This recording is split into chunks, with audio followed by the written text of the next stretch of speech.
સમાચાર સુરતના નાના વરાછા વિસ્તારની ઘટના મેટ્રોની કામગીરી દરમિયાન ક્રેન તૂટી પડી ઘરની છત પર ક્રેન પડતા અફરાતફરીનો માહોલ આસપાસના વિસ્તારોમાં પડઘમ મચી જવા પામ્યો।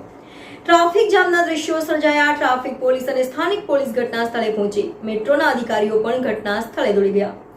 Reporter Pinkal Tailor, NN news Surat. દર્શક મિત્રો, NN ન્યૂઝને લાઇક કરો, શેર કરો, સબસ્ક્રાઇબ કરો અને બેલ આઇકન પ્રેસ કરો જેથી આપને નોટિફિકેશન્સ મળતી રહે।